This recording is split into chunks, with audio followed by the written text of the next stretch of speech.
So, the All-Star teams have been announced. I'm going to break down the teams later on and what I think is going to happen in the game. But before we do get on to that, if you guys are new to the channel, subscribe. Channel 16.2 thousand subscribers by the end of the day. But anyway, we're going to be going over to voting right now. So, if you don't know how the voting works, this was in general how to pick the starters. So you can see right here, there's like a fan rank, a player rank, and a media rank. Obviously, this is last year, hence why Elena Deladon's in there, and there's no Caitlin Clark or Angel Reese.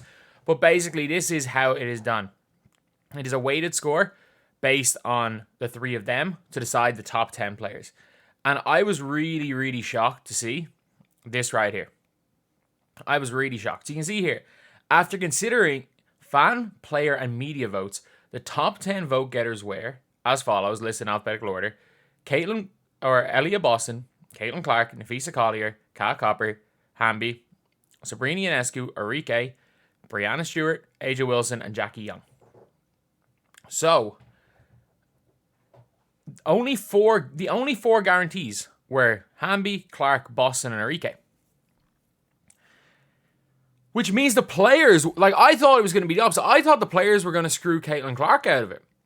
No, it seems the players screwed Angel Reese out of it. Because if you're looking at the actual votes, obviously Clark was number one.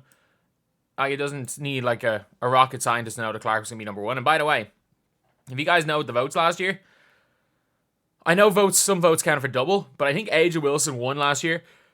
He still did the votes counting for double last year. I think she won with, if I'm not mistaken, like 70,000 votes. She won last year. She had 600,000 votes this year. Caitlin Clark had 10 times more votes. 10 times more votes than anyone had last year. It just shows that, like, how crazy the league is. 'Cause again, in the NBA, I'm pretty sure it's only like 2 million votes. I'm pretty sure it's only 2 million will get up someone as an all-star starter. But, so it's going to be the WNBA All Star team is going to have, like, the starters are going to be, The starters are still going to be Boston, Hamby, Enrique, Clark, and probably, who are they going to start as the other wing? Probably Kayla McBride? Maybe NECA. You're probably not going to start Hamby, Angel Reese, and Leah Boston.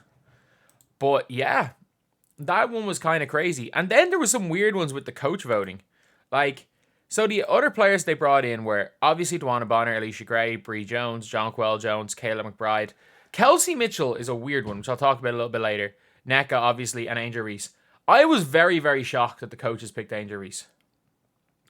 I was really, really, really shocked. The reason is that Essie Magbegor didn't make the team.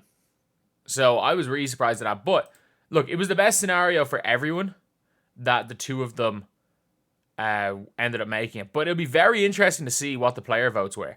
Because when you can see with, like, what can happen when the players don't, like, rate a player highly.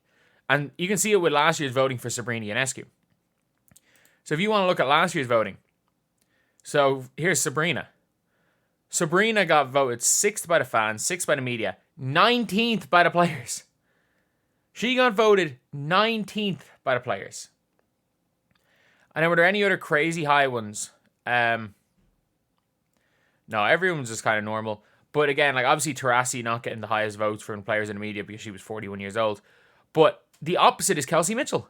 Kelsey Mitchell last year, 10th in fans, 13th in media, 5th in players. And it does just show that these isolation scores are probably, like, completely... Again, we haven't seen this year's breakdown, but they're rated very differently when it comes to the players as what the fans would think. And then you've got Sabrina, obviously, last year at 19th. So I would love to see when the breakdown comes out. I would love to see the breakdown for the All-Stars. Because it means, obviously, I would have thought that the players would have really gotten behind Angel Reese. And I would have thought the media would have gotten behind. I would have thought, as the 5th highest vote getter, that she would have been as good as a guarantee. I thought she would have been as good as a guarantee to be in that original team. But, like, she had to be chosen by the coaches. Which means, you know, maybe the players don't rate Angel Reese, or not even don't rate Angel Reese, don't think Angel Reese is good. Maybe the media screwed her. But it would be very, very different. But I am really shocked. I am really, really shocked that Angel Reese is not going to be there as a starter. Either way, though, I think both of them deserve to be All-Stars this year. It is a funny one, though, because like Carrington didn't make the All-Star team. And I'm going to be honest.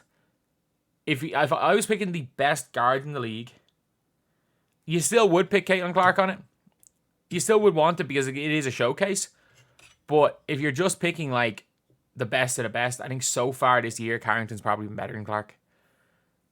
I think Clark is the better player. But I just think for the totality of the year, Carrington's been unbelievable. Also, they've both been 100 times better than Kelsey Mitchell anyway. So Clark is not the last player I would cut. And then for Magmagor to not make the team, it is a bit of a surprise. Like, that is a huge, huge surprise. Ariel Atkins is one where I thought could have made the team. I think if Ryan Howard wasn't injured, she probably does make the team. But yeah, at least I thought in my video yesterday, and it was the reason that I thought Caitlin Clark and Angel Reese weren't going to be All-Stars, is I did not think, I genuinely did not think either of the coaches were going to be, or the coaches were going to pick either of them.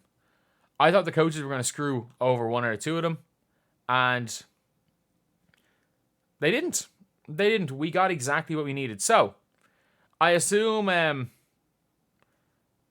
lot of people are going to be watching the All-Star game, and it's going to be really interesting because we're getting to see a lot of the young players in the league. A lot of the players like Arike, who dropped out of Team USA, Neko Wumake, who's like had history not being picked for USA, the snubs in Alicia Gray, Caitlin Clark, Aaliyah Boston, and Angel Reese. Well, to an extent, Angel Reese, and Bree Jones, a lot of the reserves. Jonquel Jones, she's the only non-American in this All-Star game. But yeah, should be a lot of fun. So let me know in the comment section, do you guys think the voting was fair? Are you guys happy with Angel Reese and Caitlin Clark being on the team? And I think, look, I think fans of basketball are going to be happy that both of them are there. Purely because it's going to be a lot more fun with both of them there. It's going to be a lot more interesting. And it's one of those games where I reckon if you're asking me to predict an MVP, I think it'll be like I think it's either going to be Caitlin or Arike. I think either one of those two are going to win MVP. Keep clicking on the last year's voting. But anyway, that is the video, lads. Let me know in the comment section. I assume everyone's happy.